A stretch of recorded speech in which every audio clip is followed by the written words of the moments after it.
शांति। आज 17 मार्च 2025 के साकार मधुर माँ वाक्य हैं मधुबन से।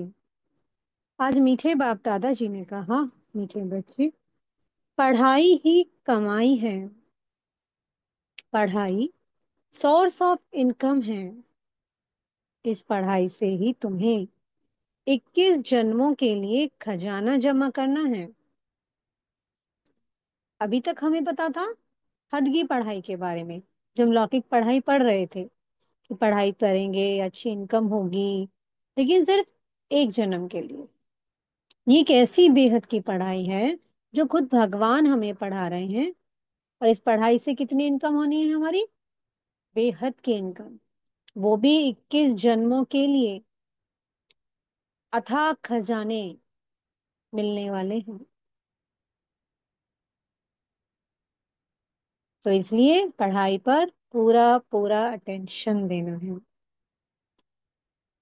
प्रश्न है, जिन बच्चों पर बृहस्पति की दशा होगी उनकी निशानी क्या दिखाई देगी? उत्तर है, उनका पूरा पूरा ध्यान श्रीमत पर होगा। पढ़ाई अच्छी तरह पढ़ेंगे, कभी भी फेल नहीं होंगे। श्रीमत का उल्लंघन करने वाले ही पढ़ाई में फेल होते हैं। उन पर फिर राहु की दशा बैठ जाती है। अभी तुम बच्चों पर वृक्षपति बाप द्वारा बृहस्पति की दशा बैठी है।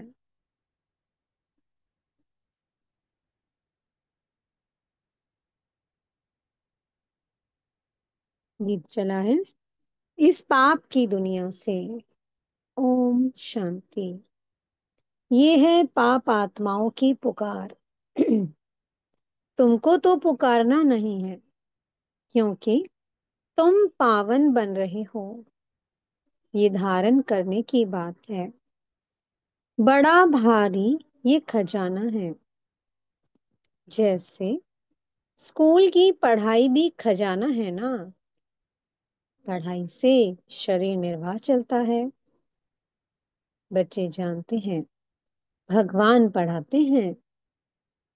ये बड़ी उच्च कमाई है, क्योंकि एम ऑब्जेक्ट सामने खड़ी है। सच्चा सच्चा ये सत्संग सारे कल्प में एक ही बार होता है। जबकि पुकारते हैं पतित पावन आओ। अब वो पुकारते रहते हैं और यहाँ तुम्हारे सामने बैठे हैं।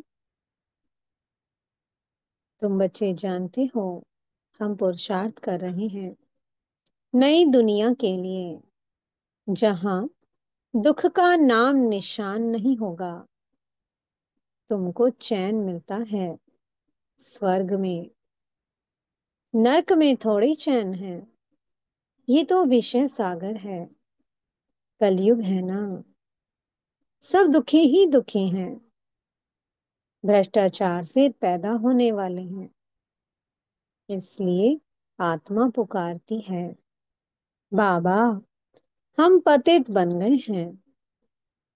पावन होने के लिए गंगा में स्नान करने जाते हैं। अच्छा, स्नान किया तो पावन हो जाना चाहिए ना। फिर घड़ी घड़ी धक्के क्यों खाते हैं? जब गंगा में एक बार स्नान कर लिया, पवित्र बन गए, तो फिर बार बार क्यों जाते हैं? बड़ी वंडरफुल बातें हैं, लेकिन बुद्धि नहीं जाती किसी की, बार बार जाते रहते हैं। धक्के खाते सीढ़ी नीचे उतरते उतरते पाप आत्मा बन जाते हैं। 84 का राज तुम बच्चों को बाप ही बैठ समझाते हैं। और धर्म वाले तो 84 जन्म लेते नहीं। तुम्हारे पास ये 84 जन्मों का चित्र, ये जो सीढ़ी का चित्र है, बड़ा अच्छा बना हुआ है। कल्प वृक्ष का भी चित्र है गीता में, परंतु भगवान ने गीता कब सुनाई, क्या आकर किया, ये कुछ नहीं जानते। और धर्म वाले अपने अपने शास्त्र को जानते हैं। भारतवासी बिल्कुल नहीं जानते। बाप कहते हैं, मैं संगम युग पर ही स्वर्ग की स्थापना करने आता हूँ। ड्रामा में चेंज हो नहीं सकती।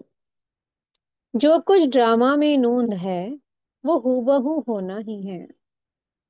ऐसे नहीं होकर फिर बदल जाना है। तुम बच्चों की बुद्धि में ड्रामा का चक्र पूरा बैठा हुआ है। इस 84 के चक्र से तुम कभी छूट नहीं सकते हो। अर्थात ये दुनिया कभी खत्म नहीं हो सकती। वर्ल्ड की हिस्ट्री ज्योग्राफी रिपीट होती ही रहती है। ये 84 का चक्र, सीढ़ी, जो सीढ़ी का चित्र है वो बहुत जरूरी है। त्रिमूर्ति और गोला तो मुख्य चित्र है। गोले में क्लियर दिखाया हुआ है हर एक युग 1250 वर्ष का है। ये है जैसे अंधों के आगे आईना, 84 जन्म पत्री का आईना। बाप तुम बच्चों की दशा वर्णन करते हैं। बाप तुम्हें बेहद की दशा बतलाते हैं। अभी तुम बच्चों पर बृहस्पति की अविनाशी दशा बैठी है। फिर है पढ़ाई पर मदार। कोई पर बृहस्पति की, कोई पर चक्र की, कोई पर राहु की दशा बैठी है। ना पास हुआ तो राहु की दशा कहेंगे। यहाँ भी ऐसे है। श्रीमत पर नहीं चलते हैं तो राहु की अविनाशी दशा बैठ जाती है। वो बृहस्पति की अविनाशी दशा, ये फिर राहु की दशा हो जाती है। बच्चों को पढ़ाई पर पूरा ध्यान देना चाहिए। इसमें बहाना नहीं देना चाहिए। सेंटर दूर है, ये है। पैदल करने में 6 घंटा भी लगे तो भी पहुंचना चाहिए। मनुष्य यात्राओं पर जाते हैं, कितना धक्के खाते हैं। आगे बहुत पैदल जाते थे, बैलगाड़ी में भी जाते थे। ये तो एक शहर की बात है। ये बात की कितनी बड़ी यूनिवर्सिटी है जिससे तुम ये लक्ष्मी नारायण बनते हो। ऐसी उच्च पढ़ाई के लिए कोई कहे दूर पड़ता है या फुर्सत नहीं, फिर बाप क्या कहेंगे? ये बच्चा तो लायक नहीं है। बाप ऊंच उठाने आते और ये अपनी सत्यानाश कर देते। श्रीमत कहती है पवित्र बनो, दैवीय गुण धारण करो। इकट्ठे रहते भी विकार में नहीं जाना है। बीच में ज्ञान योग की तलवार है। हमको तो पवित्र दुनिया का मालिक बनना है। अभी तो पतित दुनिया के मालिक है ना। वो देवताएं थे डबल सरताज। फिर आधा कल्प बाद लाइट का ताज उड़ जाता है। इस समय लाइट का ताज कोई पर भी नहीं है। सिर्फ जो धर्म स्थापक हैं उन पर हो सकता है, क्योंकि वो पवित्र आत्माएं शरीर में आकर प्रवेश करती हैं। यही भारत है जिसमें डबल सरताज भी थे, सिंगल ताज वाले भी थे। अभी तक भी डबल सरताज के आगे सिंगल ताज वाले माथा टेकते हैं, क्योंकि वो है पवित्र महाराजा महारानी।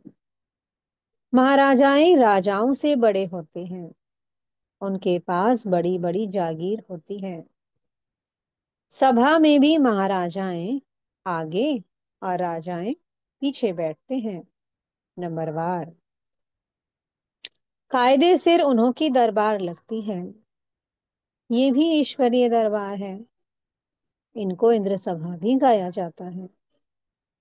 तुम ज्ञान से परियां बनते हो। खूबसूरत को परी कहा जाता है ना। राधे कृष्ण की नेचुरल ब्यूटी है ना, इसलिए सुंदर कहा जाता है।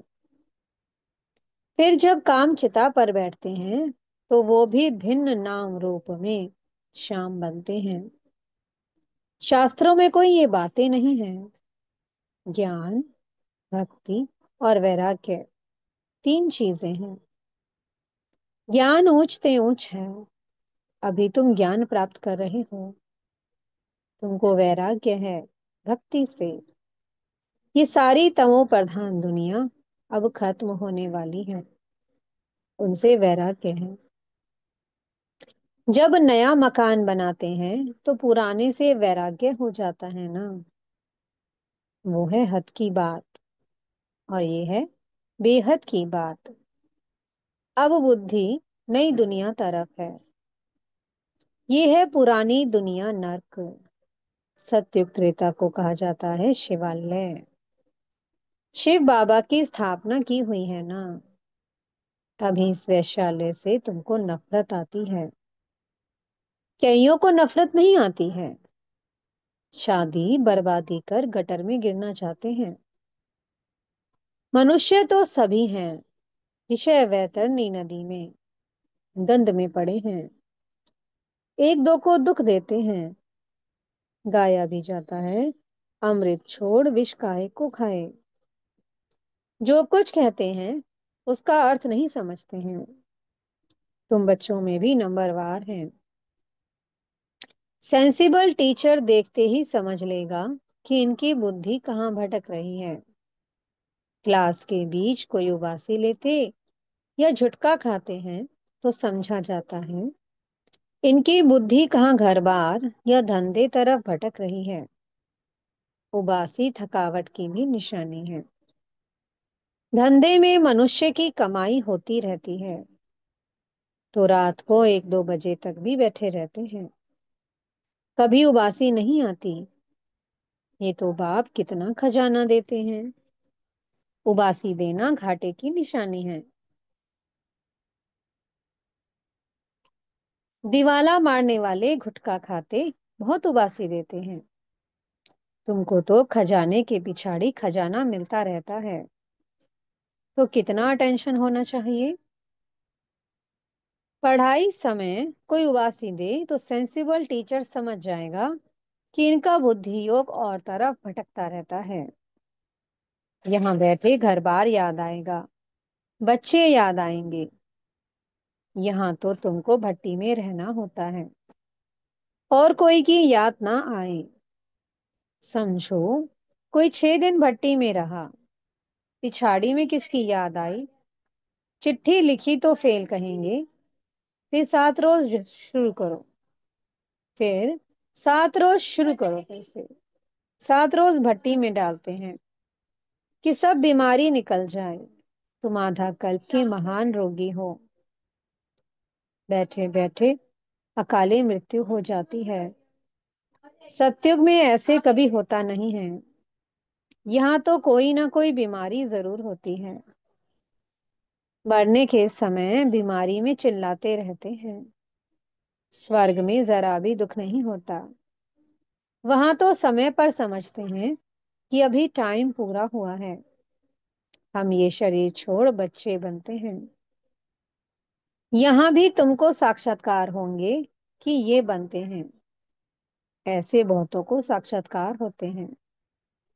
ज्ञान से भी जानते हैं कि हम बैगर टू प्रिंस बन रहे हैं। हमारी एम ऑब्जेक्ट ही ये राधे कृष्ण बनने की है। लक्ष्मी नारायण नहीं, राधे कृष्ण। क्योंकि पूरे 5000 वर्ष तो इनके ही कहेंगे। लक्ष्मी नारायण के तो फिर भी 20-25 वर्ष कम हो जाते हैं। इसलिए श्री कृष्ण की महिमा जास्ती है। ये भी किसको पता नहीं कि राधे कृष्ण ही फिर सो लक्ष्मी नारायण बनते हैं। अभी तुम बच्चे समझते जाते हो। ये पढ़ाई है। हर एक गांव गांव में सेंटर खुलते जाते हैं। तुम्हारी ये है यूनिवर्सिटी कम हॉस्पिटल। इसमें सिर्फ इसमें सिर्फ 3 पैर पृथ्वी चाहिए। वंडर है ना। जिनकी तकदीर में है तो वे अपने कमरे में भी सत्संग खोल देते हैं। यहाँ जो बहुत पैसे वाले हैं उन्हों के पैसे तो सब मिट्टी में मिल जाने हैं। तुम बाप से वर्षा ले रहे हो, भविष्य 21 जन्मों के लिए। बाप खुद कहते हैं, इस पुरानी दुनिया को देखते हुए बुद्धि का योग वहां लगाओ। कर्म करते हुए ये प्रैक्टिस करो। हर बात देखनी होती है ना। तुम्हारी अब प्रैक्टिस हो रही है। बाप समझाते हैं, हमेशा शुद्ध कर्म करो, अशुद्ध कोई काम ना करो। कोई भी बीमारी है तो सर्जन बैठा है, उससे राय करो। हर एक की बीमारी अपनी है, सर्जन से तो अच्छी राय मिलेगी। पूछ सकते हो इस हालत में क्या करें। अटेंशन रखना है कि कोई विकर्म ना हो जाए। ये भी गायन है। जैसा अन्न वैसा मन। मांस खरीद करने वाले पर, बेचने वाले पर, खिलाने वाले पर भी पाप लगता है। पतित पावन बाप से कोई बात छिपानी नहीं चाहिए। सर्जन से छिपाया तो बीमारी छूटेगी नहीं। ये है बेहद का अविनाशी सर्जन। इन बातों को दुनिया तो नहीं जानती है। तुमको भी अभी नॉलेज मिल रही है, फिर भी योग में बहुत कमी है। याद बिल्कुल करते नहीं हैं। ये तो बाबा जानते हैं। पट से कोई याद ठहर नहीं जाएगी। नंबरवार तो है ना। जब याद की यात्रा पूरी होगी, तब कहेंगे कर्मातीत अवस्था पूरी हुई। फिर लड़ाई भी पूरी लगेगी। तब तक कुछ न कुछ होता, फिर बंद होता रहेगा। लड़ाई तो कभी भी छिड़ सकती है, परंतु विवेक कहता है, जब तक राजाई स्थापन नहीं हुई है, तब तक बड़ी लड़ाई नहीं लगेगी। थोड़ी थोड़ी लगकर बंद हो जाएगी। ये तो कोई नहीं जानते कि राजाई स्थापन हो रही है। सतो प्रधान, सतो, रजो, तमो बुद्धि तो है ना। तुम्हारे में भी सतो प्रधान बुद्धि वाले अच्छी रीति याद करते रहेंगे। ब्राह्मण तो अभी लाखों की अंदाज में होंगे, परंतु उसमें भी सगे और लगे तो है ना। सगे अच्छी सर्विस करेंगे, माँ बाप की मत पर चलेंगे। सगे बच्चे कौन? जो बाबा की श्रीमत पर चलते हैं। और लगे रावण की मत पर चलेंगे। कुछ रावण की मत पर, कुछ राम की मत पर लंगड़ाते चलेंगे। बच्चों ने गीत सुना, कहते हैं, बाबा ऐसी जगह ले चलो जहां चैन हो। स्वर्ग में चैन ही चैन है, दुख का नाम नहीं। स्वर्ग कहा ही जाता है सत्य को। अभी तो है कलयुग, यहाँ पे स्वर्ग कहाँ से आया। तुम्हारी बुद्धि अब स्वच्छ बनती जाती है। स्वच्छ बुद्धि वालों को मलेच्छ बुद्धि नमन करते हैं। पवित्र रहने वालों का मान है। सन्यासी पवित्र हैं तो गृहस्थी उन्हों को माथा टेकते हैं। सन्यासी तो विकार से जन्म ले, फिर सन्यासी बनते हैं। देवताओं को तो कहा ही जाता है संपूर्ण निर्विकारी। सन्यासियों को कभी संपूर्ण निर्विकारी नहीं कहेंगे। तो तुम बच्चों को अंदर बहुत खुशी का पारा चढ़ना चाहिए। इसलिए कहा जाता है, अतीन्द्रिय सुख पूछना हो तो गोप गोपियों से पूछो, जो बाप से वर्षा ले रहे हैं, पढ़ रहे हैं। यहाँ सम्मुख सुनने से नशा चढ़ता है। फिर कोई का कायम रहता है, कोई का तो झट उड़ जाता है। संग दोष के कारण नशा स्थायी नहीं रहता। तुम्हारे सेंटर्स पर ऐसे बहुत आते हैं। थोड़ा नशा चढ़ा, फिर पार्टी आदि में कहाँ गए, शराब बीड़ी आदि पिया, खलास। संग दोष बहुत खराब है। हंस और बगुले इकट्ठे रह ना सके। पति हंस बनता तो पत्नी बगुला बन जाती। कहाँ फिर स्त्री हंसनी बन जाती और पति बगुला हो पड़ता। कहीं पवित्र बनो तो मार खाएं। कोई कोई घर में सब हंस होते हैं, फिर चलते चलते हंस से बदल बगुला बन पड़ते हैं। बाप तो कहते, अपने को सब सुखदाई बनाओ, बच्चों को भी सुखदाई बनाओ। ये तो दुखधाम है ना। अभी तो बहुत आफतें आनी हैं, फिर देखना कैसे त्राही त्राही करते हैं। रे, बाप आया और हमने बाप से वर्षा नहीं पाया, फिर तो टू लेट हो जाएगी। बाप स्वर्ग की बादशाही देने आते हैं और वो गवा बैठते। इसलिए बाबा समझाते हैं कि बाबा के पास हमेशा मजबूत को ले आओ, जो खुद समझकर दूसरों को भी समझा सके। बाकी बाबा कोई सिर्फ देखने की चीज तो है नहीं। शिव बाबा कहाँ दिखाई पड़ता है? अपनी आत्मा को देखा है क्या? सिर्फ जानते हो, वैसे परमात्मा को भी जानना है। दिव्य दृष्टि बिगर उनको कोई देखा नहीं जा सकता। दिव्य दृष्टि में अब तुम सत्युग देखते हो, फिर वहां प्रैक्टिकल में चलना है। कलयुग विनाश तब होगा जब आप बच्चे कर्मातीत अवस्था को पहुंचेंगे। अच्छा, मीठे मीठे से कीलधे बच्चों प्रति माता पिता बाप दादा का याद प्यार और गुड मॉर्निंग। रूहानी बाप की रूहानी बच्चों को नमस्ते। हम रूहानी बच्चों की मीठे मीठे रूहानी बाप दादाजी को बहुत बहुत याद प्यार, गुड मॉर्निंग और नमस्ते।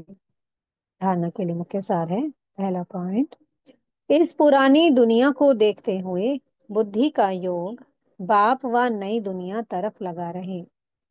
ध्यान रहे कि कर्मेंद्रियों से कोई विकर्म ना हो जाए। हमेशा शुद्ध कर्म करने हैं। अंदर कोई बीमारी है तो सर्जन से राय लेनी है। दूसरा पॉइंट है, संग दोष बहुत खराब है, इससे अपनी बहुत बहुत संभाल करनी है। अपने को और परिवार को सुखदाई बनाना है। पढ़ाई के लिए कभी बहाना नहीं देना है। मीठे सदगुरु जी वरदान दे रहे हैं, श्रेष्ठ भावना के आधार से सर्व को शांति शक्ति की किरणें देने वाले विश्व कल्याणकारी भव। जैसे बाप के संकल्प व बोल में, नैनों में सदा ही कल्याण की भावना व कामना है, ऐसे आप बच्चों के संकल्प में विश्व कल्याण की भावना व कामना भरी हुई हो। कोई भी कार्य करते विश्व की सर्व आत्माएं इमर्ज हो।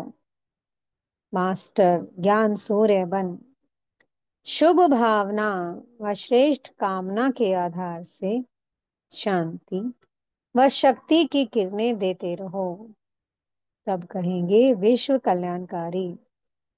लेकिन इसके लिए सर्व बंधनों से मुक्त स्वतंत्र बनो। स्लोगन है, मैंपन और मेरापन, यही ध्येय अभिमान का दरवाजा है। अब इस दरवाजे को बंद करो। अव्यक्त शब्द है, सत्यता और सभ्यता रूपी कल्चर को अपनाओ। सत्यता की परख है संकल्प, बोल, कर्म, संबंध, संपर्क, सब में दिव्यता की अनुभूति होना। कोई कहते हैं मैं तो सदा सच बोलता हूं, लेकिन बोल व कर्म में अगर दिव्यता नहीं है तो दूसरे को अपना आपका सच सच नहीं लगेगा।